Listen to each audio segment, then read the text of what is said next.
신약성경 요한계시록 2장 8절에서 11절까지의 말씀, 우리 한 목소리로 함께 봉독하겠습니다. 서머나 교회의 사자에게 편지하라. 처음이며 마지막이요 죽었다가 살아나신 이가 이르시되, 내가 내 환난과 궁핍을 알거니와 실상은 내가 부요한 자니라. 자칭 유대인이라 하는 자들의 비방도 알거니와 실상은 유대인이 아니요 사탄의 회당이라. 너는 장차 받을 고난을 두려워하지 말라. 볼지어다 마귀가 장차 너희 가운데에서 몇 사람을 옥에 던져 시험을 받게 하리니 너희가 10일 동안 환난을 받으리라. 내가 죽도록 충성하라. 그리하면 내가 생명의 관을 내게 주리라. 귀 있는 자는 성령이 교회들에게 하시는 말씀을 들을지어다. 이기는 자는 둘째 사망의 해를 받지 아니하리라. 아멘. 할렐루야. 하나님의 은혜가 오늘 수요일에 주 앞으로 나온 우리 믿음의 가족들에게 함께 하시기를 예수님의 이름으로 축원합니다. 우리 옆에 분들에게 인사하겠습니다. 죽도록 충성합시다. 설마 이렇게 인사할 줄은 몰랐죠? 이 죽도록 충성한다는 게 참 일단 표현 자체도 쉽지 않고 정말 우리의 결단과 그런 굳건한 믿음이 필요한 또 그런 믿음의 또 그런 고백입니다. 오늘은 이제 지난주에는 우리 에베소 교회 이제 첫사랑을 회복하라라는 말씀을 드렸고, 이제 오늘은 이 서머나교회 소아시아 7교회에 주신 말씀 중에 두 번째 이제 서머나교회에 주신 말씀을 함께 나누려고 합니다. 죽도록 충성한 교회라는 제목을 붙여봤습니다. 이 서머나는 7교회가 있던 도시 중에서 가장 아름답다고 할 수 있는 항구 도시입니다. 무슨 별명이 있었는가 하면은 아시아의 면류관이라고 불릴 정도로 그렇게 아름다운 곳이었죠. 이 서머나는 당시에 로마에 충성했던 도시입니다. 로마에 바치는 신전들이 곳곳에 이렇게 세워진 그러한 곳이었습니다. 또 요한계시록을 쓴 이 사도 요한의 제자이고 또 순교하였던 우리 폴리캅이 목회한 곳이기도 합니다. 요한계시록 2장 10절에 보면 이렇게 말씀을 하죠. 너는 장차 받을 고난을 두려워하지 말라. 볼지어다 마귀가 장차 너희 가운데에서 몇 사람을 옥에 던져 시험을 받게 하리니 너희가 10일 동안 환난을 받으리라. 내가 죽도록 충성하라. 그리하면 내가 생명의 관을 내게 주리라. 이렇게 말씀을 합니다. 자, 우리 에베소 교회의 말씀을 보내실 때에는 어떤 예수님을 표현을 했죠? 7, 기억나세요? 에베소서 2장 1절에 보면 이렇게 되어 있습니다. 에베소 교회 사자에게 편지하라. 오른손에 있는 7별을 붙잡고 7 금토대 사이를 거니시는 이가 이르시되, 그런 예수님을 나타내고 있죠. 근데 이 서머나교회에 보내시는 말씀은 어떤 예수님의 모습이 나타나는가 하면은 처음이요 마지막이요 죽었다가 살아나신 이라고 표현을 합니다. 이 7교회 보내는 그 예수님에 대한 표현들은 그 교회랑 연관이 있습니다. 그래서 이 에베소 교회 같은 경우에는 하나님께서 너희를 붙들고 계셔. 어떤 환난이 있어도 아무리 로마가 자기가 뭐 우주를 다스리는 신이라고 하여도 이 교회들은, 그리고 너희들의 교회는 내가 붙들고 있어 라는 그런 의미를 가지고 있었고, 이 서머나 교회에서 나타난 예수님의 모습은 처음이요 마지막 또 죽었다가 살아나시니, 이제 그렇게 그런 모습의 예수님을 이렇게 말씀을 하고 있습니다. 그런데 왜 이런 예수님을 표현을 했는가? 우리는 솔직히 마음에 별로 이게 와닿지 않습니다. 하지만은 지금 이 에베소 교회나 이 서머나 교회가 그 예수님, 이 예수님에 대한 표현을 들었을 때에는 이 한 줄만으로도 굉장히 은혜가 되는 것이죠. 왜냐하면 당시에 서머나 교회가 굉장히 핍박을 받았기 때문에 그렇습니다. 근데 그 예수님이, 우리가 함께 하신 예수님이 어떤 분이시냐, 지금 우리에게 말씀을 주신 예수님이 어떠한 분이시냐라고 할 때에 그분은 죽었다가 부활하신 분, 핍박받으면서 우리 죄를 대신하여 죄가 없으신 분이 십자가에 못 박히셨다가 살아나신 그분, 그렇게 이해가 되어지는 거죠. 그러면은 지금 이 서머나 교회가 처하고 있는 그 상황과 너무나도 맞아떨어지고, 그래서 예수님도 그렇게 고난을 당하셨지. 죄 없으신 분이 또 정말 그 우리를 구원하시기 위해서 그 조롱을 당하고 그 채찍을 맞고 그렇게 십자가에 달려 죽으셨지 하면서 위로를 받게 되는 그러한 예수님의 모습인 것이죠. 여러분 같으면 이 핍박받는 성도들을 만날 때 여러분은 어떻게 위로하고 격려하시겠습니까? 아마 대부분 이렇게 할 겁니다. 하나님이 하실 거야. 아니면은 뭐 이런 일이 왜 일어났는지는 모르겠지만 힘내. 우리는 그렇게 이제 격려를 합니다. 근데 이 오늘의 요한계시록에 나타난 예수님의 말씀은 어떻게 말씀을 하는가 하면은 그 핍박을 당연한 것으로 여기라는 겁니다. 오히려 그 핍박을 이겨내는 방법을 알려주고 계신 것이죠.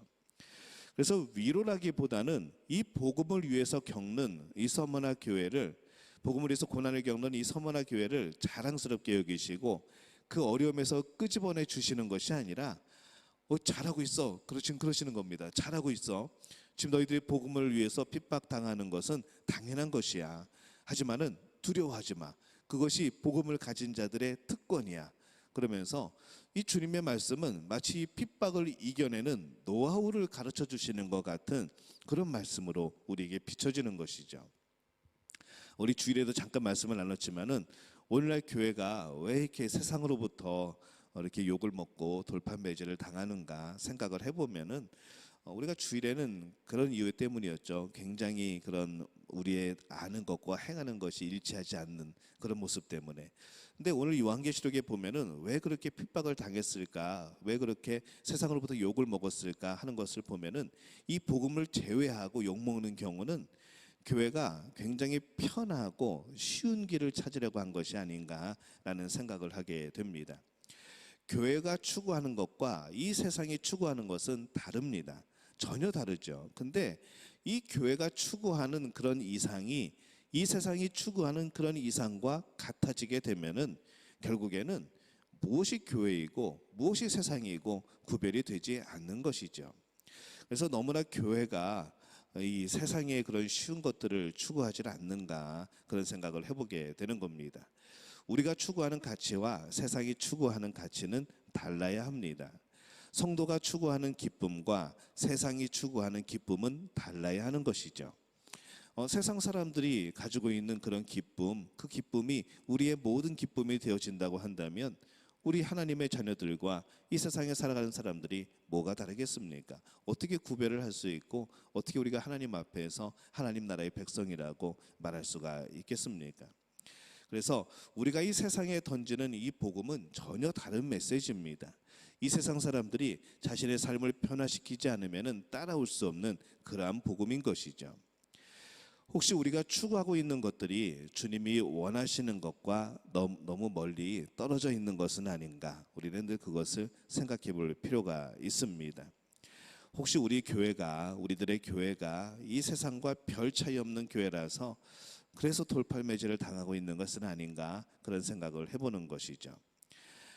성경은 진정한 기독교인이라면, 진정한 하나님의 자녀라면 반드시 핍박을 받는다고 성경은 기록을 합니다. 예수님을 믿으면 핍박은 당연한 것이라 말씀을 합니다. 경건하게 사는 사람은 당연하게 핍박을 받을 것이라 말씀을 하는 것이죠. 여러분들 예수님 믿는데 전혀 어려움이 없으십니까? 아무렇지도 않고 그냥 날마다 평안하십니까? 어떻게 보면은 이 복음 때문에 우리가 핍박을 당하지 않는다고 하는 것은 우리가 복음을 전하지 않는 것일 수도 있습니다. 우리가 세상에 맞서서 이 복음으로 세상을 선포하고 이 복음이 너희에게 필요하다고 선포하지 않으면은 우리가 그렇게 살지 않고 그냥 동떨어져 살아가면은 우리는 아무런 핍박을 받을 이유도 없고 삶의 여러 가지 어려움도 없습니다. 세상이 원하는 거 조금 양보하고 세상이 바라는 거 조금 해주고 그러면 사실 우리는 그냥 세상과 어느 정도 그냥 이렇게 타협을 이루면서 살아갈 수도 있는 것이죠. 하지만은 성경은 이 복음을 전함에 있어서는 언제나 핍박이 있고 환난이 있다고 말씀을 합니다. 왜냐하면 마귀가 그것을 가만히 놔두겠습니까? 당연한 것이죠. 요한계시록을 쓴 이 사도 요한은 요한복음에서 이렇게 말씀을 합니다. 요한복음 16장 33절에 보면은 이렇게 말씀을 하죠. 우리 함께 읽어볼까요? 시작. 이것을 너희에게 이르는 것은 너희로 내 안에서 평안을 누리게 하려 함이라. 세상에서는 너희가 환난을 당하나 담대하라. 내가 세상을 이기었노라. 이렇게 말씀을 합니다. 너희로 평안을 누리게 하려 함이라. 근데 이 평안이 무슨 평안인가 하면은 그냥 아무 일 없어서 나타나는 평안이 아니라 세상에서는 너희가 환난을 당하지만은 그 환난 속에서 담대하라. 내가 세상을 이겼노라.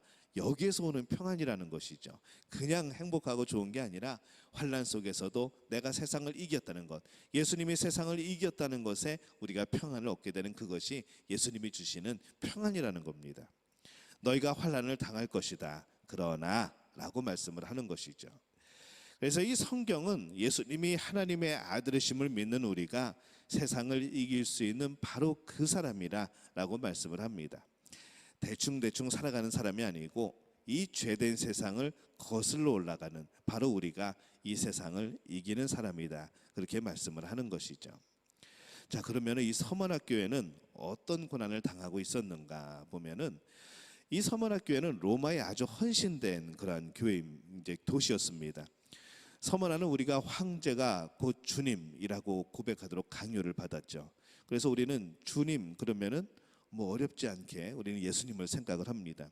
하지만 이 서문화에서 주님 그러면은 그것은 우리가 아니고 예수님이 아니고 황제였던 것이죠. 그래서 황제가 곧 주님이라고 불렀던 겁니다. 근데 어느 날 갑자기 기독교 복음이 들어와 가지고 주님 그러길래 황제를 굉장히 사랑하고 좋아하는가 보다. 우리 주님께서 막 그러니까 야, 이 황제가 인기가 점점 높아지나 보다 하고 알고 있었는데 가만히 보니까 나중에 알고 보니까 주님이라고 부르는 그 주가 황제가 아니고 예수님이었던 것이죠. 난리가 난 겁니다. 사실은 이들이 보기에는 반역인 것이죠. 그리고 그것을 따르지 않는 사람, 황제가 주라고 고백하지 않는 사람에게는 환난과 궁핍이 있었습니다. 근데 이 서문화 교회 성도들이 그 황제의 명을 따르지 않습니다. 그들은 예수님을 믿었기 때문에 오히려 궁핍해진 것이죠. 이 모습을 보면서 우리가 나중에도 한번 이제 말씀을 나누겠지만은 이 666이라고 하는 그 짐승의 표라고 하는 666에 대해서 우리가 여러 가지 생각을 해볼 수가 있는 것이죠. 그것을 따르지 않는 사람에게 궁핍함이 있게 되는 것, 그것이 우리에게는 환난이 되어지는 것인데 과연 그것이 무엇이냐, 정말 우리에게 어떤 표시를 해가지고 뭘 찍어가지고 인을 쳐가지고 꼭 그런 표시나는 그런 것이냐, 아니면 어떤 시스템이냐, 여러 가지들을 생각해 볼 수가 있는 것이죠.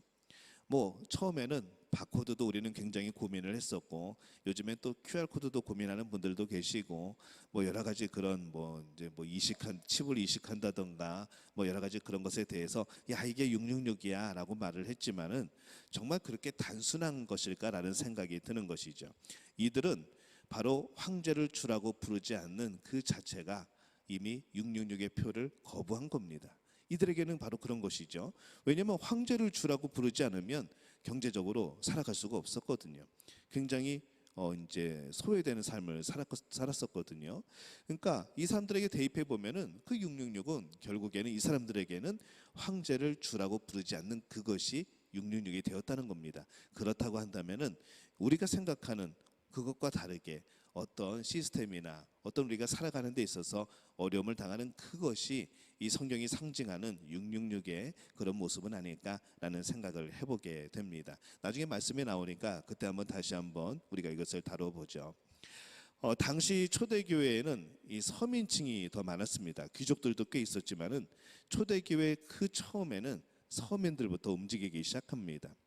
고린도전서 1장 26절 말씀에 보면은 이렇게 말씀을 합니다. 형제들아, 너희를 부르심은 보라, 육체를 따라 지혜로운 자가 많지 아니하며 능한 자가 많지 아니하며 문벌 좋은 자가 많지 아니하도다. 그래서 이 상황을 짐작해 보면은 이 당시 초대교회에는 세상적으로 유명한 그리스도인들보다는 사회적으로 소외되고 그런 사람들이 많았던 것 같습니다. 이런 것이죠. 기독교인 우리 엄마들이 학부모 모임에서 왕따를 당하는 겁니다. 기독교라는 이유로. 또 이 기독교인 기업들이 이 비즈니스 면에서 그들의 비즈니스 모임에서 배제가 되어지는 것이죠.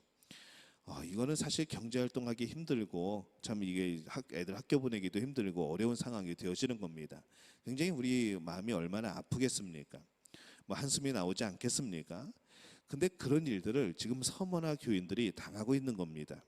경제 상황에, 경제 활동에서도, 또 교육에서도, 또 여러 가지 그런 뭐 직장을 다니고 뭐 일을 하고 이런 가운데서도 계속해서 이들이 기독교인이란 이유로 황제를 주라고 말하지 않는다는 그 이유 때문에 그들은 지금 굉장한 소외를 당하고 있는 것이죠. 또 그것뿐이면 괜찮은데 이 그들은 각종 비방과 중상모략을 당합니다. 자기 뜻과 맞지 않으면은 거짓된 이야기로 사람을 넘어뜨리는 그런 악함이 그 당시에도 굉장히 팽배했겠죠. 그래서 이 서문학 교회의 성도들은 이 사회에서 소외될 수밖에 없는, 무엇 때문에? 복음 때문에, 황제를 주라 부르지 않기 때문에 소외될 수밖에 없는 그러한 입장이었습니다. 오늘 요한계시록 2장 10절에 보면은 이렇게 말씀을 했죠. 너는 장차 받을 고난을 두려워하지 말라. 볼지어다 마귀가 장차 너희 가운데에서 몇 사람을 옥에 던져 시험을 받게 하리니 너희가 10일 동안 환난을 받으리라. 내가 죽도록 충성하라. 그리하면 내가 생명의 관을 내게 주리라. 이렇게 말씀을 합니다. 이 서문학 교회 성도들이 지금 무엇이 닥쳐 있는가 하면은 이들을 기다리고 있는 것은 핍박입니다. 뭐 다른 것이 없습니다. 그냥 핍박입니다. 앞으로 어떤 소망이 있고 뭔가 막 이렇게 잘 되어지고 없습니다. 지금 이들에게 보이는 것은, 이들에게 올 것은 핍박밖에는 없는 것이죠. 오늘 말씀에는 성경이 그들이 10일 동안 환난을 받으리라 이렇게 말씀을 합니다.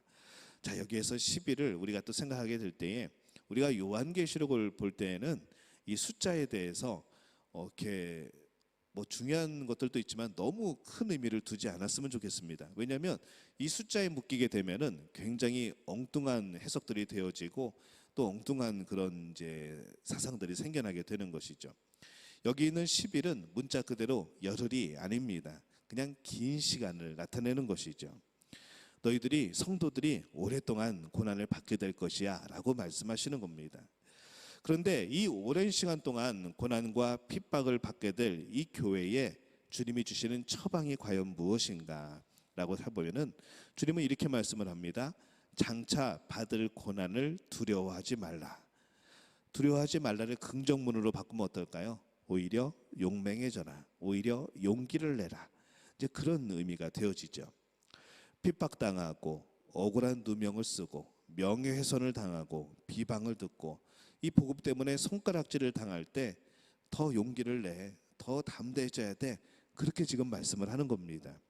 아니 뭔가 좀 다른 방법이 있으면 좋겠는데 차라리 그냥 위로를 해주시면 좋겠는데 그것이 아니고 우리에게 더 당당하라고, 더 용기를 내라고 그렇게 말씀을 하시는 거죠.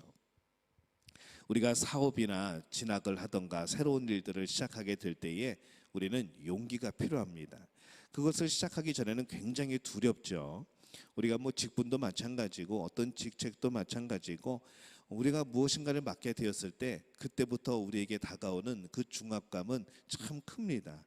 이걸 당장 어떻게 하나, 눈앞이 캄캄하고 내가 할 수 있을까, 괜히 맡았나, 그때 거절할 걸 막 그러면서 가슴이 철렁 내려앉죠. 근데 우리는 용기가 필요한 겁니다. 어차피 우리가 뭘 하면서 100% 완벽한 것을 만들어내는 건 아니지 않습니까? 같이 기도하고 같이 하나님과 하나님이 주신 지혜를 통하여서 또 하나님의 일은 또 하나님이 하십니다. 그렇기 때문에 우리는 그 하나님이 하시는 일에 대해서 순종하는 마음으로 그걸 하는 것이지 내가 하나님의 뜻을 결단코 이루어내겠다고 내가 하나님이 잊어버리시는 소외 이렇게 못 챙기시는 부분까지 내가 열심히 챙겨가지고 정말 아름다운 이 천국을 만들어 보겠다고 우리가 그렇게 직분을 받거나 그렇게 직책을 맡는 것이 아니라는 것이죠. 그래서 우리가 직책이나 직분을 받게 될 때에 여러분들 담대하시기를 바랍니다. 어차피 하나님은 우리가 부족한 거 아시고 그렇기 때문에 하나님은 도우실 것이고 하나님의 일은 하나님이 반드시 이루게 될 줄로 믿습니다. 옛날에 우리 화장실에 붙어있던 그 글귀가 하나 있었습니다. 우리의 부족함이 하나님의 일을 그르치지 않는다는 것이죠. 우리가 아무리 부족해도 하나님은 할 일을 하시는 겁니다. 그런 연약한 우리를, 그런 부족한 우리를 들어서 역사하신다는 것이죠. 그래서 정말 담대하게 용기 있게 그렇게 모든 것을 이루어 나가는 여러분들이 되어지시기를 예수님의 이름으로 축원합니다. 우리 옆에 분들에게 한번 알려줍시다. 힘내세요. 자, 용기를 냅시다. 예. 이래야 되는 겁니다. 우리가 사업이나 진학, 새로운 일들을 시작할 때는 용기가 필요하다고 그랬죠. 운동할 때도 마찬가지입니다. 특히 뭐 복싱 같은 걸 할 때에 그 맞는 것을 두려워하면 어떻게 그 경기를 하겠습니까? 유도처럼 그 업어치기 당하는 것을 두려워하면 어떻게 운동을 하겠습니까? 이처럼 우리는 많은 일에 용기를 내면서 살아갑니다. 운전을 처음 시작할 때도 굉장한 용기가 필요하죠. 근데 우리는 그런 일들에는 자꾸 용기를 내는데 이 정작 신앙에는 용기를 내지 않을 때가 참 많습니다. 왜 신앙에는 우리가 비겁하게 될까? 왜 자꾸 뒤로 처지게 되는 걸까? 생각해 보게 되는 것이죠. 우리는 이 모든 일에, 특별히 이 신앙면에 있어서 모두 용기를 내는 분들이 되시기를 바랍니다. 이것이 주님이 서머나 교회에, 또 우리 교회에 주시는 정말로 간단 명료한 환난에 대한 처방전입니다. 주님은 몇 성도 중에 이 어떤 몇 사람이 감옥에 던져질 것이지만은 그래도 겁내지 말고 용기를 내라라고 말씀을 합니다. 바울과 실라가 감옥에서 용기를 내고 찬양했던 것처럼 거짓에 넘어가지 말고 힘을 내라는 것이죠. 핍박받는 성도들이 어떻게 그 고통을 이겨낼 수 있을까? 그 고난을 이겨낼 수 있을까? 오늘 말씀은 이렇게 말씀을 합니다. 죽도록 충성하면 생명의 면류관을 내게 주리라, 이렇게 말씀을 합니다. 성도는 생각을 잘 해야 됩니다. 생각을 잘 하는 것이 믿음입니다. 우리에게 벌어진 상황들을 잘 해석하고 잘 생각하고 그것이 하나님의 뜻으로 받아들여지고 하나님의 뜻을 발견하는 것이 이 성도들의 확실한 믿음 생활인 것이죠. 무엇을 생각해야 될까? 하나님의 말씀, 곧 그분의 약속을 생각하라는 겁니다. 성경의 많은 인물들 보면은 하나님의 약속을 믿고 그 인생을 살았습니다. 아무것도 보이지 않는데 뭐 어딘지도 모르는데 하나님 말씀 붙들고 따라 나서고 하나님 말씀 붙들고 행하고 아무것도 보이지 않고 증거가 없어도 하나님 말씀 믿고 그렇게 달려나간 것이죠. 그 사람들이 이 성경에 나오는 등장하는 인물들의 그런 믿음의 삶이었습니다. 우리도 마찬가지인 것이죠. 우리도 무엇을 붙들고 이 환난 속에서 나가야 되는가? 바로 하나님의 말씀, 그분의 약속이 우리의 힘이 되어지는 겁니다. 그래서 이들에게 주신 하나님의 말씀, 약속이 무엇인가 하면 죽도록 충성하면 생명의 면류관을 내게 주리라 라는 그 약속입니다. 주님은 언제 죽을지 모르는 성도들에게 죽도록 충성하라고 말씀을 하죠. 죽음에 대한 두려움으로 떠는 성도들에게 두려워하지 말고 용기를 내라고 말씀을 합니다. 예전에 어떤 분이 주일 아침에 굉장히 몸이 안 좋고 아프고 그래서 이제 교회를 가고 싶지 않았다고 그럽니다. 그때에 어머니가 그렇게 말을 하셨다고 그러죠. 야, 그래도 교회 가. 교회 가다가 죽으면 순교야.